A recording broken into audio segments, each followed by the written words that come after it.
오늘 우리는 또한 예수님께서 빌라도의 법정에서 계시던 모습과 또한 십자가에 달리시는 그 모든 과정을 이 말씀을 통해서 함께 나누어 보았습니다.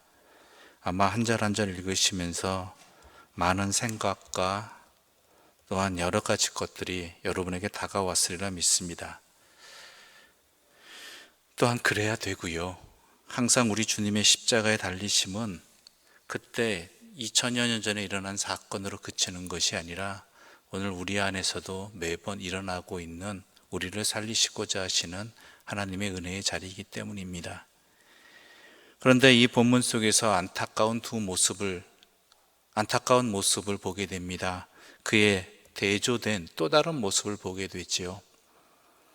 하나는 비겁한 모습들입니다. 어떤 모습인가? 우리 1절 말씀을 함께 읽어볼까요? 1절과 2절 함께 읽겠습니다.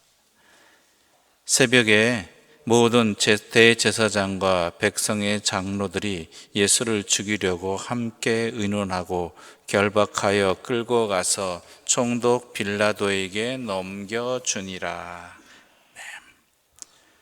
원래 대제사장과 서기관들과 백성의 장로들이 모여서 재판을 하게 되는 그 여러 가지 일을 보게 되는 산헤드린 공의회는 당시 이스라엘에게서는 최고의 판단 기구였고 또한 행정 기구였습니다. 그런데 이 산헤드린 공의회의 중요한 원칙 중에 하나가 뭐냐면 낮에 하라는 것입니다. 왜냐하면 공정하기 위해서라는 것이죠. 밤에 따로 자기들끼리 모여서 백성들 모르게 숙독 공론하지 말라는 것입니다. 그런데 예수님의 재판은 언제 열렸습니까? 밤에 열렸다라는 것이죠. 왜 그렇습니까? 낮에 열렸다가는 자기들이 이루고자 하는 그 목적을 이룰 수 없다라고 생각했기 때문이죠.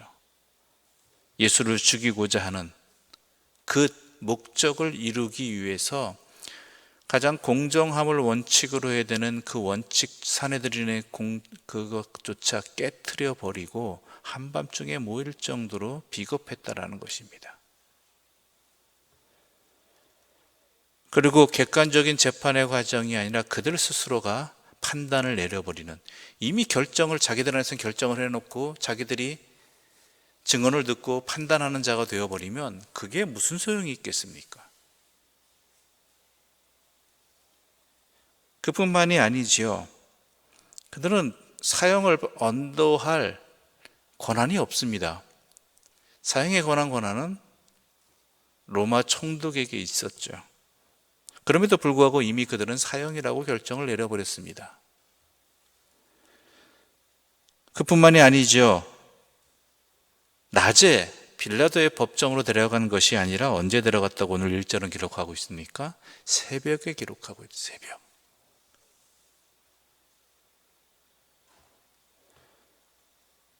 그러니까 이것은 끝까지 비겁한 모습입니다. 그리고 산헤드린 공의회는 예수님을 신성모독죄로 사형 판결을 내렸죠. 그런데 그 항목을 가지고 빌라도에게 요청한 것이 아니라 그 항목 가지고는 안 되거든요. 사형이 언도될 신성모독죄라는 것은 사형에 해당되는 내용들이 아니라는 것이죠. 로마 총독의 입장에서는. 그러니까 어떻게 하냐면은 죄 항목을 바꿔버립니다. 어떤 제목으로 바꿔버리느냐? 11절 함께 읽어보겠습니다. 11절입니다. 함께 읽겠습니다. 예수께서 총독 앞에 섰음에 총독이 물어 이르되 내가 유대인의 왕이냐? 예수께서 대답하시되 내 말이 옳도다 하시고. 뭐라고 물었습니까? 총독이 내가 유대인의 왕이냐? 즉 이건 정치적인 것입니다. 당시 로마가 허락한 왕은 헤롯 가문의 분봉왕, 그리고 정식 통치기구는 또 다른 지역은 로마 총독에 의해서죠. 그런데 스스로를 이 지역의 왕으로 삼는다는 것은, 왕이 되었다라는 것은 그것은 로마에 대한 반역행위입니다. 정치적인 항목이죠. 분명히 사내들인에서는 예수님에 대해서 신성 모독죄, 하나님을 모독했다, 더 이상 다른 건 들을 필요 없다, 이것은 사형이다라고 얘기해 놓고 빌라도한테 가서는 이 사람이, 이 예수가 로마에 반역을 행한 자입니다라고는 제목으로 걸어버리는 것이죠.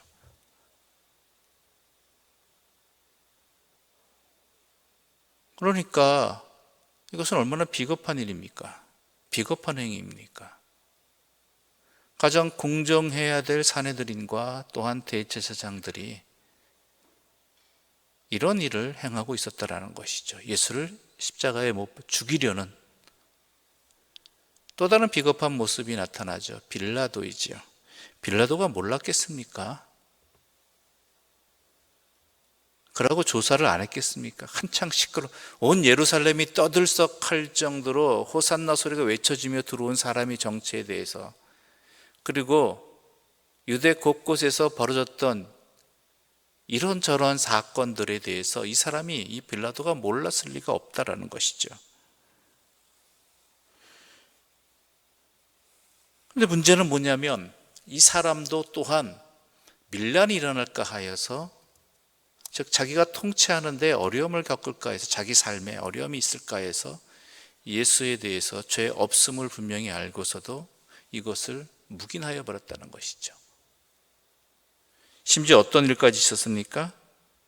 그의 아내가 저 옳은 사람에게 아무 상관하지 마십시오라고 이야기했음에도 불구하고 총독은 자기의 손을 씻고, 그리고 백성들의 뜻대로, 그러니까 판결을 내린 것이 아니라 그냥 내준 것입니다.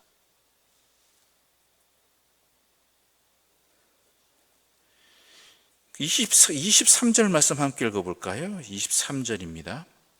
함께 읽겠습니다. 빌라도가 이르되 어찌 미냐, 무슨 악한 일을 하였느냐. 그들이 더욱 소리질러 이르되 십자가에 못 박혀야 하겠나이다 하는지라. 그러니까 빌라도가 뭐라고 얘기해요? 무슨 악한 일을 할게 십자가에 못 박힐 정도의 판결이 날 정도의 죄를 도대체 그게 뭐냐라고 물어봐요. 그런데 백성들은 뭐라고 대답해요? 그냥 아무것도 없어, 십자가에 못 박여야겠나이다. 죽여야 됩니다. 가장 비참하게 죽여야 됩니다.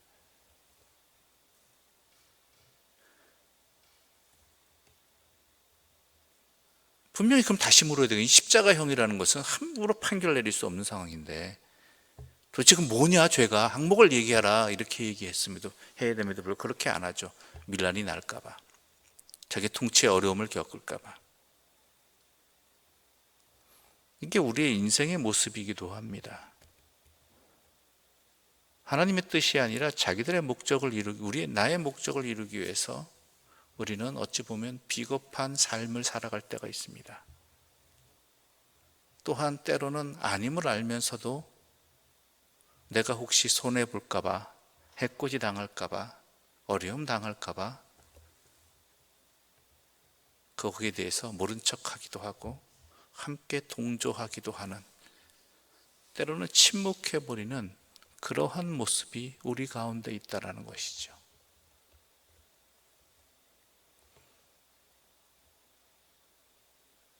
우리 주님을 십자가에 못 박는 일에 우리도 한 몫을 했다라는 생각이 듭니다. 지금도 우리 주님은 우리의 그 비겁함 때문에 주님께서는 십자가의 길을 걸어가시고 십자가에 또한 고통을 당하시겠지요. 돌아보면 우리의 삶의 모든 순간 속에서 그렇지 않은 부분도 있겠지만 이러한 모습을 가진 대제사장과 서기관들과 장로들과 빌라도와 같은 모습들이, 또한 뭣도 모르고 그저 선동되어서 예수를 십자가에 못 박으라고 이야기하는 그러한 예루살렘에 모인 백성들의 모습이 우리의 모습이 아니었냐라는 것이죠. 부디 바라기는 그렇지 않게 되기를 소망합니다. 그런데 중요한 것은 그렇지 않은 사람들도 이 십자가의 현장 속에서 있었다라는 것이죠. 우리 54절부터 55절까지 우리 함께 읽어볼까요? 54절부터 55절입니다. 함께 읽겠습니다. 백부장과 및 함께 예수를 지키던 자들이 지진과 그 일어난 일들을 보고 심히 두려워하여 이르되 이는 진실로 하나님의 아들이었도다 하더라. 예수를 섬기며 갈릴리에서부터 따라온 많은 여자가 거기 있어 멀리서 바라보고 있으니, 대조되는 사람들이 여기에 나타나죠. 백부장과 함께 예수를 지키던 자들이라고 표현되겠습니다. 그러면 뭐라고 하겠어요? 진실로 하나님의 아들이었다. 또한 예수를 섬기며 갈릴리에서부터 따라온 많은 여제자들이 있었죠. 그 뒤에는 또한 아리마대 부자 요셉의 이야기가 나옵니다. 이 사람들은 한마디로 이야기하자면 예수를 고백한 사람들, 예수를 인정한 사람들이라는 것이죠. 그로 인해서 그들이 어떠한 어려움을 겪게 될지, 어떠한 고통을 받게 될지 모르겠습니다. 손해를 분명히 보겠죠. 특히 아리마대 요셉 같은 경우는 분명히 손해를 볼 것입니다. 저 사람이 예수의 시신을 거둔 사람이다라는 것은 그 당시 사회적인 분위기에서 지탄을 받을 수 있는, 후에도 또한 그것이 그에게 어려움이 될 수 있는 항목이었죠. 그럼에도 불구하고 이 백부장이나 또한 이 여제자들이나 그리고 아리마대 요셉이 이러한 일을 행할 수 있었던 것은 한 가지입니다. 뭐냐면 예수를 바라봤다라는 것이죠. 예수를.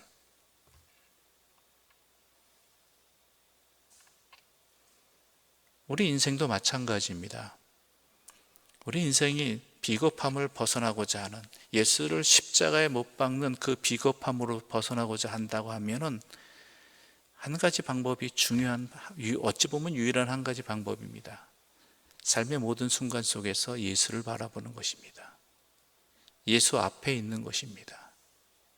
예수님 앞에서 내 삶의 모든 순간들을 바라보는 것입니다. 예수님이라면 어떻게 하실까? 이 상황 속에서 예수님이 나와 함께 계신다면 나에게 뭐라고 말씀하셨을까? 이것이 가장 중요한 것 아니겠습니까?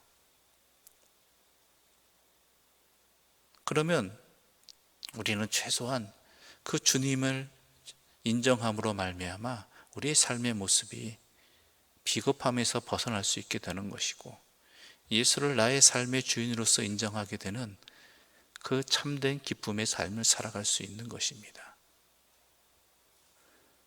흑과 백으로 나눌 수는 없겠지만 우리 또한 앞으로도 살아가면서 빌라도와 대제사장 같은 비겁한 모습들이 우리 안에서 순간순간 나타나겠지만, 주님을 생각하시면서 돌이킴의 은혜를 받고 또한 주님을 나의 주인으로 모시고 하나님의 아들로서 인정하는 그런 합당한 삶을 살아갈 수 있는 십자가의 은혜를 입은 하나님의 사람들 되시기를 간절히 소망합니다. 기도드리겠습니다. 하나님 아버지, 감사합니다. 이 새벽 우리를 위해 십자가에 달리시는 그 주님의 뒤를 따라갑니다. 그 안에는 대제사장과 빌라도와 같은 모습도 있었고, 또한 예수를 십자가에 못 박은 그 자리에 있었던 백부장들과 아리마대 요셉과 또한 막달라 마리아와 세베대의 어머니, 또한 야고보와 요셉의 어머니와 같은 제자들도 있었습니다. 우리의 인생이 어디로 향해 가고 있는지, 어떠한 모습을 닮아가고 있는지, 이 모습 예수님의 십자가의 길 앞에서 제대로 보게 해주시고 깨닫게 해주시고, 여호와 하나님께 순종하여 예수를 나의 구주로 모시고 살아가는 나의 모든 순간들 되게 인도하여 주시옵소서. 이 새벽 주님 앞에 또한 주의 말씀 앞에 엎드려 기도하며 간절한 마음을 담아 예물을 바친 손길이 있습니다. 영육간의 강건함 허락하여 주시고, 자녀들에게 하나님 안에 심겨진, 주의 말씀 안에 심겨진 그런 나무로서 삶을 살아가게 하여 주시옵소서. 예수님의 이름으로 기도드립니다. 아멘. 하늘에 계신 우리 아버지, 아버지의 이름을 거룩하게 하시며 아버지의 나라가 오게 하시며 아버지의 뜻이 하늘에서와 같이 땅에서도 이루어지게 하소서. 오늘 우리에게 일용할 양식을 주시고 우리가 우리에게 잘못한 사람을 용서하여 준 것 같이 우리 죄를 용서하여 주시고 우리를 시험에 빠지지 않게 하시고 악에서 구하소서. 나라와 권능과 영광이 영원히 아버지의 것입니다. 아멘.